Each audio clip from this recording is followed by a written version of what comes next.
wabarakatuh. Halo anak-anak soleh dan soleha. Hari ini Bunda Ais akan membimbing kalian dalam pelajaran tematik tema 1, subtema 1, pembelajaran 3 dan 4. Tetap semangat belajar ya. Sebelum kita mulai belajar, kita berdoa dulu ya. Bismillahirrahmanirrahim. Rabbi zidni ilman warzuqni fahman. Amin. Tujuan pembelajaran 1. Dengan permainan tradisional meong-meongan, benteng, dan gobak sodor, siswa mampu menjelaskan aturan main dan manfaat permainan. 2. Setelah percobaan, siswa mampu menjelaskan sifat-sifat bunyi merambat dengan lengkap. 3. Setelah melakukan demonstrasi, siswa mampu menjelaskan pentingnya sikap persatuan dan kesatuan dalam keberagaman dengan terperinci.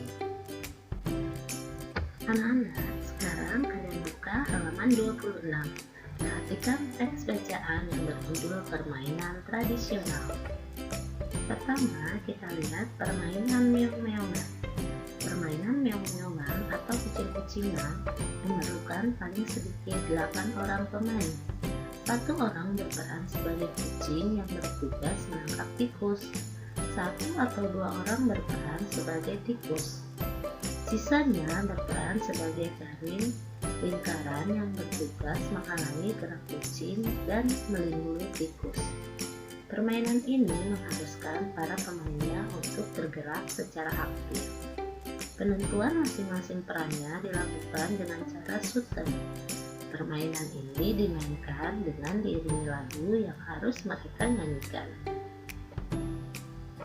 Yang kedua, permainan benteng-bentengan. Benteng-bentengan atau rerebonan adalah permainan yang dimainkan oleh 2 kelompok penawan dan tertawan. Masing-masing kelompok terdiri atas 4 sampai dengan 8 orang dan memiliki 1 tempat sebagai markas. Markas atau benteng bisa berupa sebuah tiang, pohon, atau pilar. Gobak sodor. Permainan gobak sodor atau galasin dilakukan di lapangan.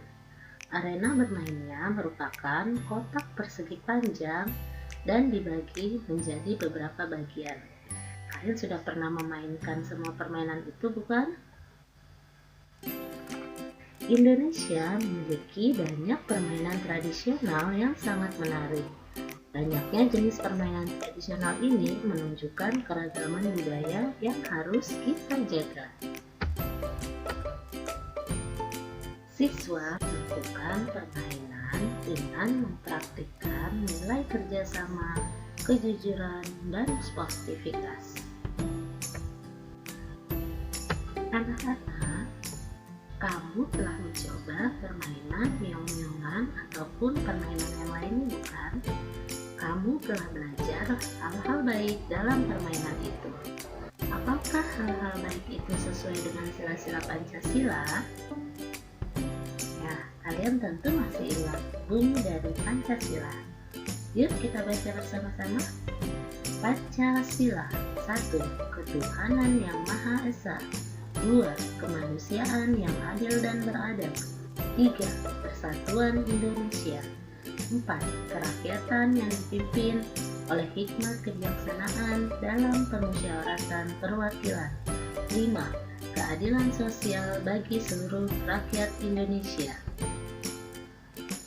Untuk informasi lebih lengkap tentang Pancasila, kalian dapat membacanya di halaman 28. Anak soleh dan soleha, apakah kamu sudah menerapkan sila-sila Pancasila saat bermain tadi? Sekarang, berilah contoh sikapmu setiap hari dalam melaksanakan sila-sila Pancasila tadi. Perhatikan halaman 29. Sila pertama, ketuhanan yang Maha Esa. Contoh sikapnya adalah melaksanakan sholat 5 waktu. Sila kedua, kemanusiaan yang adil dan beradab. Contoh sikapnya adalah menjenguk teman yang sakit. Sila ketiga, persatuan Indonesia. Contoh sikapnya adalah menjaga hubungan baik meskipun berasal dari suku yang berbeda, memeluk agama yang berbeda. Sila keempat, kerakyatan yang dipimpin oleh hikmat kebijaksanaan dalam permusyawaratan perwakilan. Sikapnya adalah tidak memaksakan kehendak saat melaksanakan musyawarah. Sila kelima, keadilan sosial bagi seluruh rakyat Indonesia. Contoh sikapnya adalah menjalankan kewajiban dan menghormati hak orang lain. Selain memiliki permainan tradisi yang beragam, Indonesia memiliki musik tradisional yang beragam pula. Bunyi yang dihasilkan suatu benda berbeda-beda. Demikian pula dengan bunyi yang dihasilkan oleh alat musik tradisional. Bagaimana bunyi tersebut bisa sampai ke telinga kita? Sifat bunyi merambat. Bunyi merupakan gelombang yang perambatan arahnya sejajar dengan arah getarnya. Bunyi dapat tergetar jika memenuhi syarat berikut. 1. Ada sumber bunyi. 2. Ada media penghantar. 3. Ada pendengar. Bunyi yang berasal dari sumber bunyi sampai kepada pendengar dengan cara merambat. Bunyi dapat merambat melalui media perantara, udara, zat cair, dan benda padat. Bunyi tidak dapat merambat tanpa adanya media perantara. Bunyi yang merambat melalui benda padat dan zat cair akan terdengar lebih jelas dibandingkan bunyi yang merambat melalui udara. Untuk mengetahui lebih jelas tentang perambatan bunyi, kamu dapat melakukan beberapa percobaan berikutnya.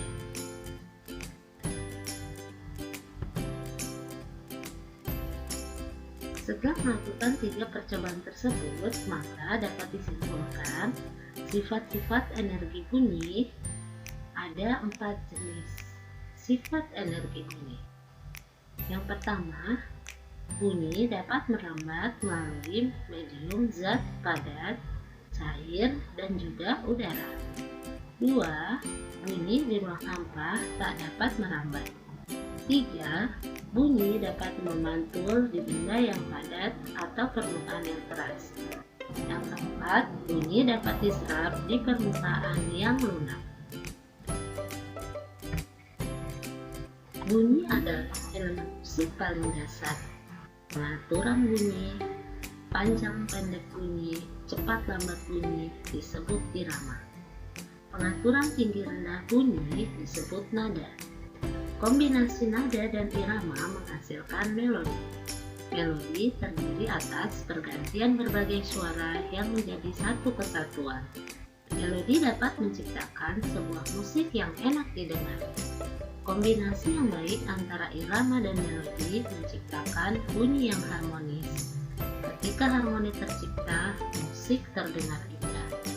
Begitupun dalam kehidupan sehari-hari, keharmonisan hidup akan tercipta apabila di antara sesama anggota masyarakat dapat saling menghargai, menghormati, dan hidup rukun. Alhamdulillah, pembelajaran hari ini telah selesai.